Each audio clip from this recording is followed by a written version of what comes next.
When Canada starts building relationships outside of the United States, you can almost guarantee that it makes the orange guy uncomfortable. And that's exactly what happened yesterday.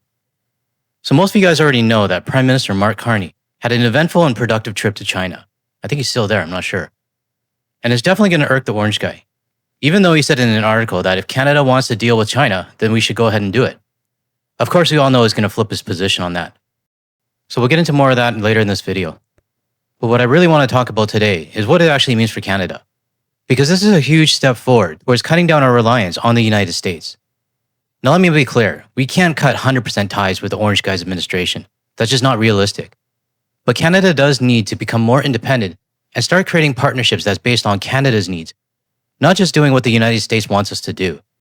Also, at the end of the video, I'm going to share some feedback that you guys posted when I put a poll out, should we cut the EV tariffs? So I'll share that with everyone. The backdrop you're looking at today comes from Jim in Montreal, who sent in this photo overlooking Trout River in Newfoundland. He actually sent over a whole bunch of photos, and it was really tough for me to choose which one to feature. So thanks again, Jim, for sending this over. Okay, let's get started with the report from CBC first.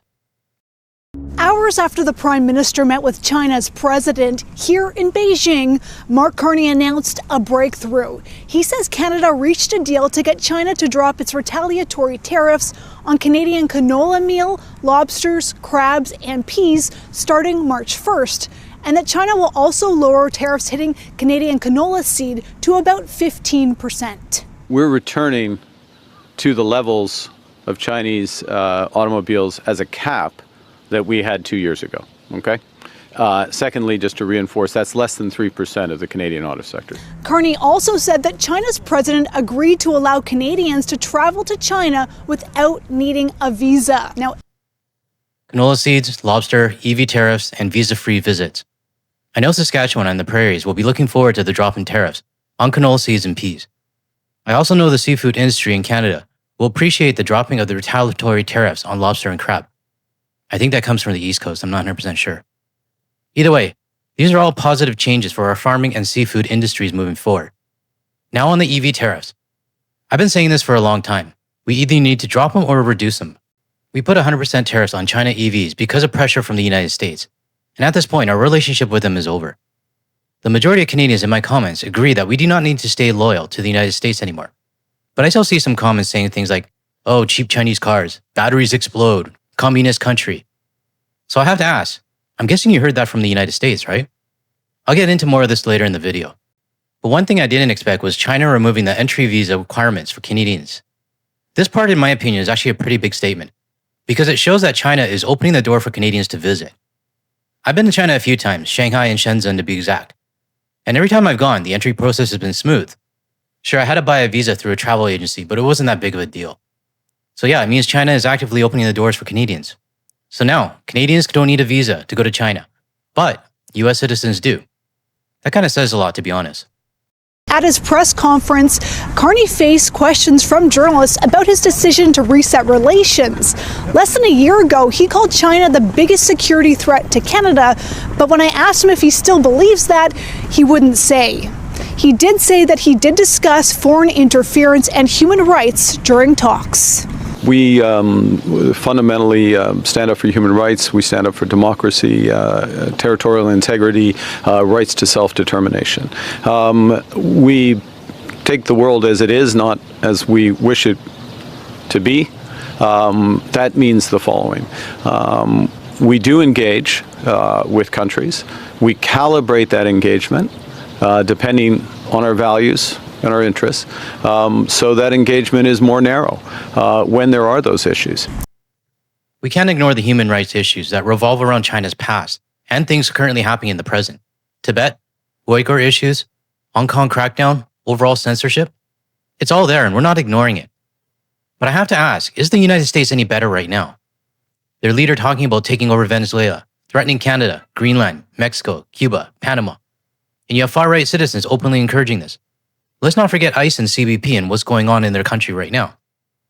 Prime Minister Mark Carney is correct when he says, we need to take the world as it is, not as we wish it to be.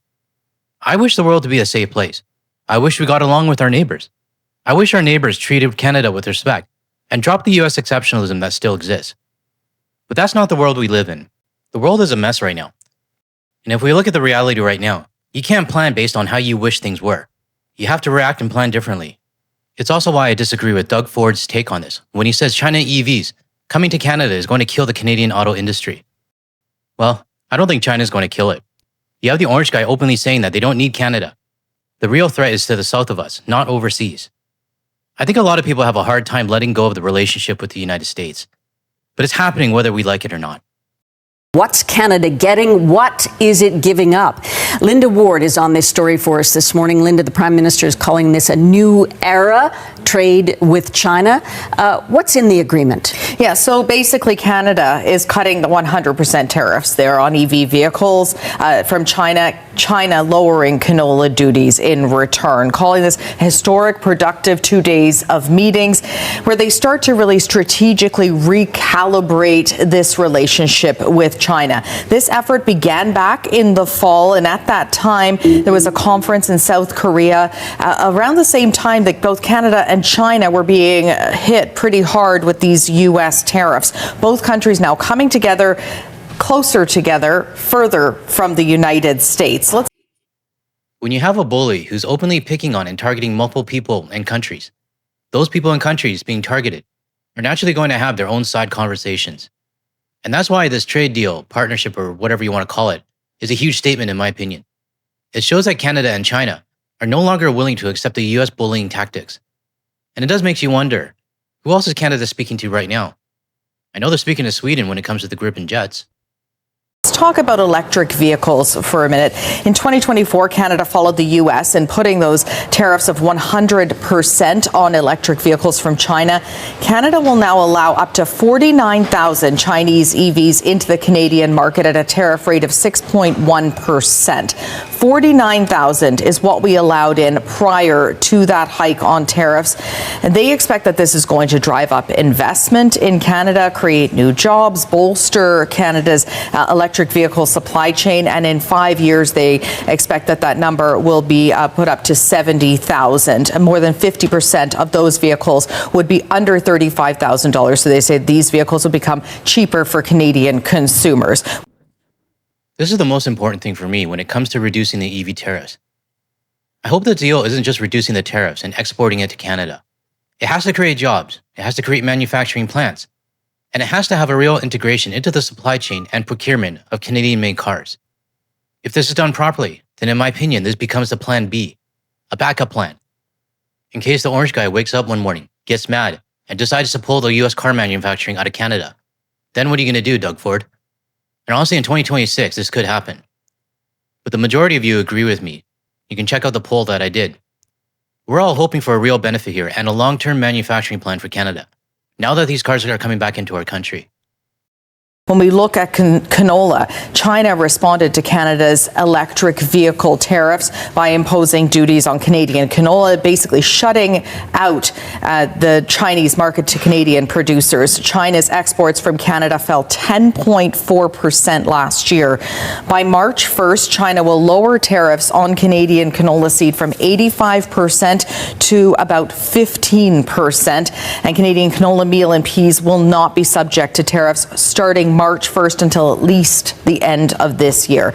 Together, the government says that this is going to unlock nearly $3 billion in export orders for Canadian businesses. Carney says that they are looking going forward to grow that even further.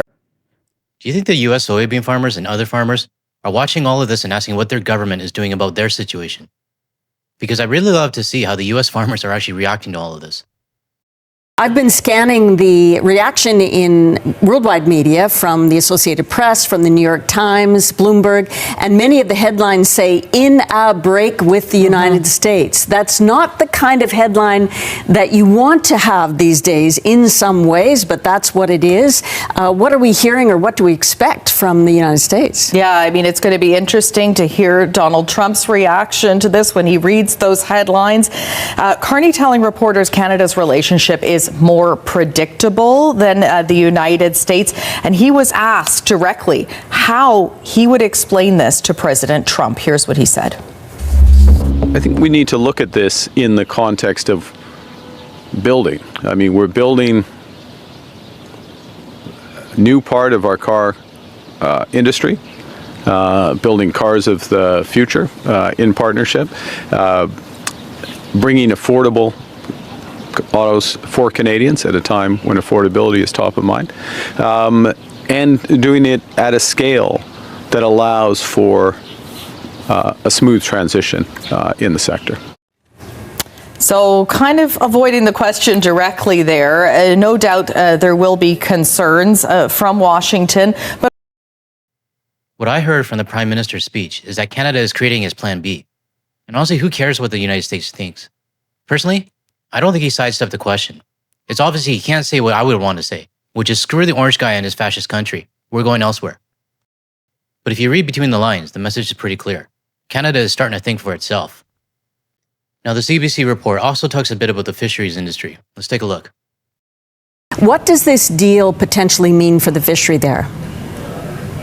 Well, this is good news, Susan, for the fishery here in Nova Scotia, especially folks who haul in that lobster from the cold Atlantic Ocean, because they've been operating since early last year under this additional 25% tariff for Chinese buyers, to have that Canadian lobster head to Asian markets, head to China. And that's been kind of in competition with the American lobster from the state of Maine. So a slightly better product, a slightly higher quality product here in Canada. But certainly Chinese buyers have been paying a premium on that Canadian lobster as a result of this additional 25% tariff. So with this tariff soon to be gone, that is good news for the folks here on the East Coast who have been dealing with this difficulty to get access to that Chinese market. They've seen about a decrease of around 50%. So of the kind of market, of the interest being cut in half from those Chinese buyers. So this is definitely a positive for the Canadian fisheries industry as a whole. And you have to wonder what those in the US fishery industries just south of Nova Scotia are thinking right now. I'm willing to guess that with these new deals and the tariff adjustments, we're going to start seeing more US farmers as well as people in the fisheries industry say things like, it's not fair. Right across the border, Canada has open wide trade and we don't. Well, talk to your orange guy if this happens. If I come across any of these reports, I'll definitely bring them to your attention.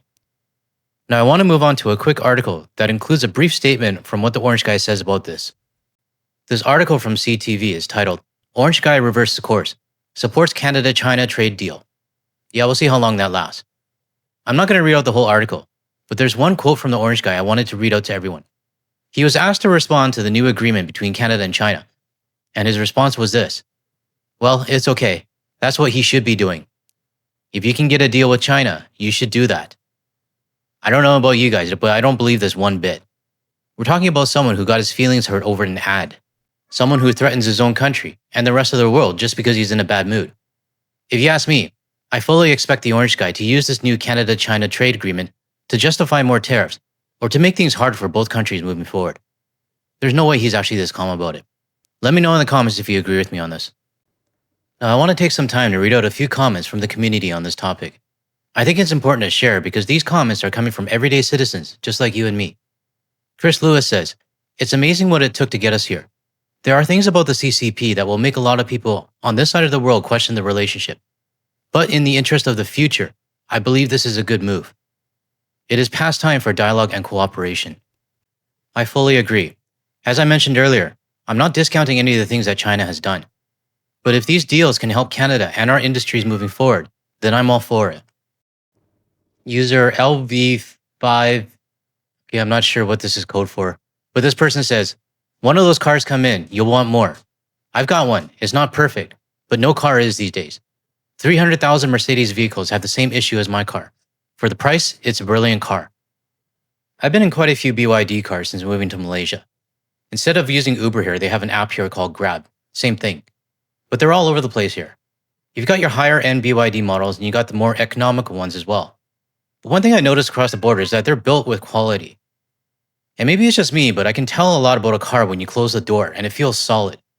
That's always been one of my personal indicators. I don't know if it's a true indicator or not, but it's something that I get a feeling with. I never really got that feeling with US cars though. I always owned Japanese or German cars, and I always felt the US cars tend to feel a little bit cheap. But I don't get that feeling at all with BYD cars. I know it's a weird metric to judge by, but if anyone can relate, just put it in the comments. The last one I have for today comes from Roseanne, who says, I think we should just do what is right for Canada and screw the US. I'm a 59-year-old woman and we have been screwed over and bullied by the US my entire life. And for what? They have never cared about their citizens or small businesses. They just want to spew propaganda, and honestly, we've let them. It's time for the world to put a stop to it and show them through their wallets just how much we can get by without them. I barely go on Facebook anymore. I buy Canadian or anything but US products. I would rather deal with China than the US at this point. I couldn't agree with you more, Roseanne. It's a strange time for me when I'd rather see Canada have a deal and partnership with China than with our once best friend in a country I used to visit frequently. But times have changed. And we have to accept that, we have to accept the reality that we're in. We also have to realize that a lot of the history we once had, some of the great memories in the US, cross-border shopping, vacations, visiting the usual shops that you used to visit, or even people or businesses that we thought were friends who really just wanted our money. Those times are gone now. So it's clear that many Canadians are feeling the shift, and they're already making their own changes in their day-to-day life to exclude anything from the US. And yesterday, I was glad to see our Canadian government making moves to be distancing ourselves from the United States of America. I just hope this is one of many areas where we start to strengthen ourselves on our own terms, without the pressure or the need to do so because of the US. So let's hope the next announcement that we hear from our Prime Minister is that Canada has decided to go with the Swedish Gripen fighter jets. Crossing my fingers on that one. That's all I have for today's video. If you found any value in anything I said today, or you enjoyed my aggressively average opinion on the Canada-China trade deals, help out my channel by hitting the like and subscribe below. Thanks for watching, and I'll see you in the next one. You want to say bye? Hey, you want to say bye? Nope, no on-demand cat today. Have a good day, everyone.